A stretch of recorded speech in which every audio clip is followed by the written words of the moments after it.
Welcome back to IGN at Gamescom Now. Joining me to discuss Synced Off Planet is Shu from Gobo, as well as Clark from Tencent. You guys just announced Synced, so for the uninitiated who haven't been able to check out Gamescom yet, what is Synced Off Planet? So this game is about in a world where the evolution goes wrong, and everyone have the chip on their back, but some of the people doesn't really used to this kind of technology. So it's a new type of post-apocalypse. And for the survivors, though, they want to just risk themselves and capture the opportunity to get off the planet.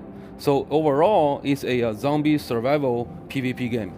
And in this game, that people fighting for each other, and at the same time, they have to deal with the zombies at the same time. So that is the premise of the game. So there are PvPvE elements going on here. How many teams, how many players, and what is the objective?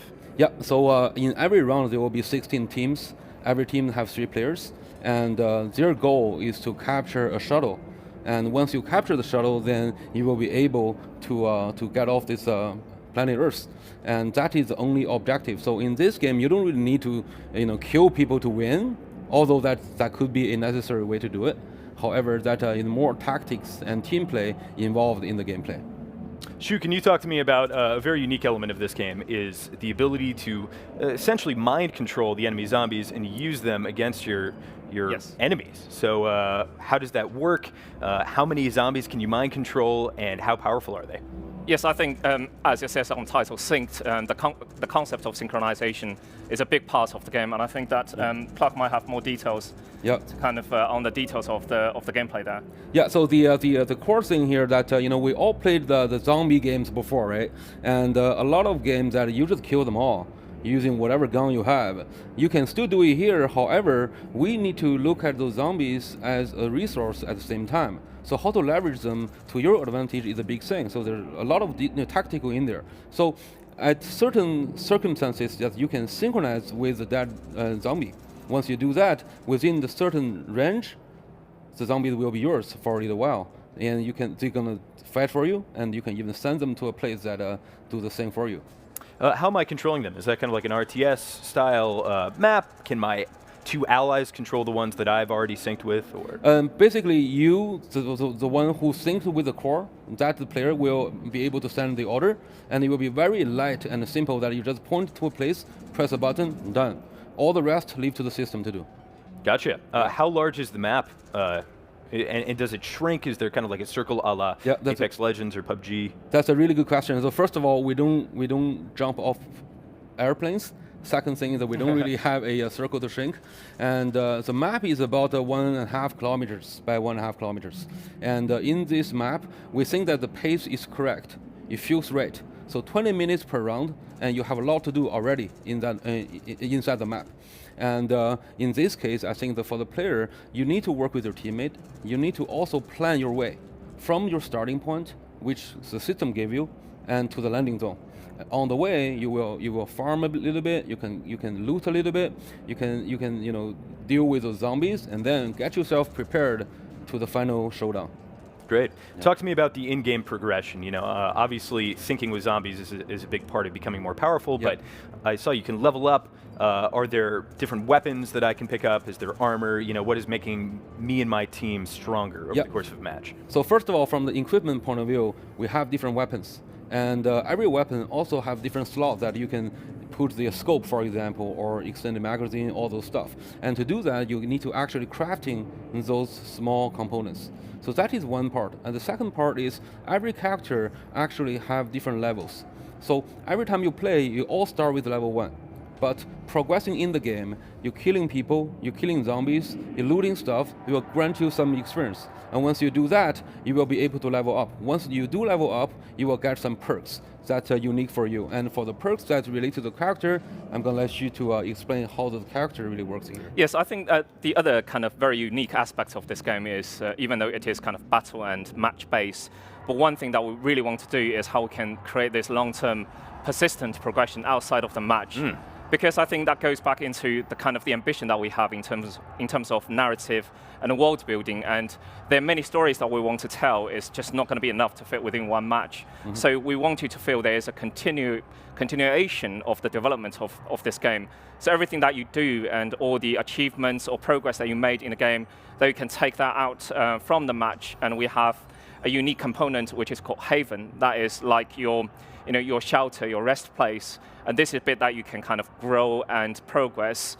And in it, that you will have more and more options that you can take into the next match. But at the same time, you will develop your narrative and know more characters and know more backgrounds of the story as well. Gotcha. Is that going to be a shared space, or is that going to be a single kind of shard narrative space? I think you will see many different characters in that space, but you can have your own haven, and it is your space, and you can decide how you want to take it forward. There will be many different areas within that space, so that you can, progress your weaponry, progress your gadgets, or you can say, I want to, progress some other areas and even, visually improve how Haven looks. So, different players will take different paths forward. Gotcha. And I think to promote that player choice is one thing that we really, really value. Yeah. So one of the things that's been very interesting to me are the grenades in this game. We saw one thrown just there. There was kind of like a time warp bubble. I see there's one that jumps around to a bunch of people. Can you explain to me what the mechanics of the grenades are? So basically, that's what we call them gadgets, and those also fit into this kind of a near future sci-fi theme. So every gadget has a unique way of how it works, and those can be used in games that in certain situation. Imagine that you have a lot of zombie in front of you, using a bouncing ball. The bouncing ball will automatically find the next target. Then that is a really good way to just get out of the trouble.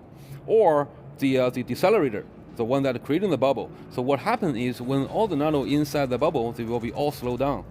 So that gives you more chance to escape or just pinpoint them and eliminate, kill them all.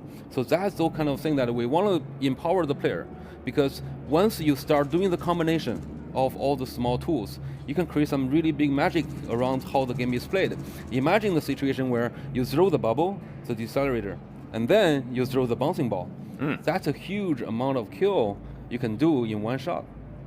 One of my favorite things about PvE games, specifically Hunt Showdown, is the idea that you can go into this match, not be the victor, and come out with a better place than you started going in terms of your account progression. So what are the objectives in Synced, and if I don't win, can I still kind of come out and level up, so to speak? Yes, I think that your progress in the match will be recognized, all the actions that will be contributing to your progression in Haven, and like Clark said, there are gadgets, there will be weapons, and they will provide more gameplay options. And with the progression with Haven, they will have more and more options where you can take a few of those into the match, so that we can ensure the match balance. So even if you fail in a match, you will still kind of increase the experience points with Haven. You might still take kind of fragments that will help with your weapon or gadget research as well to kind of progress you in the game. Gotcha. So it's a team-based game. Teams of 3 players. Is there a down state, or if I die, can I be respawned? How does that work? Really good question. First of all, when down state, yes, it's there, and your teammate can just revive you. And this is one layer. The second layer is, as long as in our team there's still one player alive, this player can take our chip on our back and then respawn the dead teammates. So those are all valuable. So it's very important that the team play as a whole. It's, in those type of games, there's always player, just wandering around, and then you can do that, but we're really not recommending you to doing so, because the tactic and this collaboration between the team players is the key. They need to be synchronized. Exactly. Oh, wow. Yeah. What an excellent segue. So let's discuss enemy variety. I noticed that they're the kind of common nano zombies, but I noticed that there are some beefier ones as well. What different kinds of zombies are there? So we have these kind of beefy ones in this demo, and we actually also in the main game we'll have like 4 to 5 different other types, and every one of them will have a unique ability. For example, this beefy one can absorb a lot of damage, and at the same time the weak point for this guy is actually on his back. So it's better to work with the team, so one guy can move to the back and then shoot him, but another one will jump around all the time. And the health for that guy is not that big, but because of the jumping nature, is actually very dangerous. this is one thing. And the second thing is, as you can see, we can mind control certain enemy. And you do mind control those elite guys also. And every one of them will have a specific usage also. Right? So the beefy guy, once you synchronize with him, you send him to a direction, he will observe a lot of damage. At the same time, a lot of nano zombies will attract to him. So for you, it will be, okay, you know what, I can rest a little bit. And for other elite guys, there will be other different type of effect in the gameplay. And so I understand we have some exclusive footage of a character here. Do you want to talk about what this is? Exactly, and we have a photogrammetry lab in the studio, and every character, all the face, all the model are done through this photogrammetry lab. So what it does is like tons of cameras surrounding a place. They will take a lot of pictures of a person, and then using those pictures to model the character. So that gave us opportunity to provide really high-res resolution face of the character. And as some of you might know, last year Next Studios worked with Epic for some Siren technology with a girl which is a digital human. We're using this kind of technology already in the game, and that gave us the best quality possible. At the same time, we're also developing something that we call it any face. So basically, we have a database of different shape of facial features, and then the system can take those features and then combine to whatever face we want. So in the game, later on, basically every character are generated by the system, looks real, looks like the real person. Great, we're running a little bit short on time here, but I do have one last question, which is just what are you most excited about getting this game into the wild and for people to get their hands on it? I think it's the story, really, and I think it's a very competitive game, but I think what really stands out for me, and the reason that we decided to collaborate with Next Studio, is the ambition of trying to tell a much, much bigger story in this type of field. Great. That's fantastic. Clark, Xu, thank you so much for joining me. Synced Off Planet. Coming up next, don't go anywhere because we've got some Dragon Ball Kakarot gameplay. It's going to be very exciting. More IGN at Gamescom Now returns after this.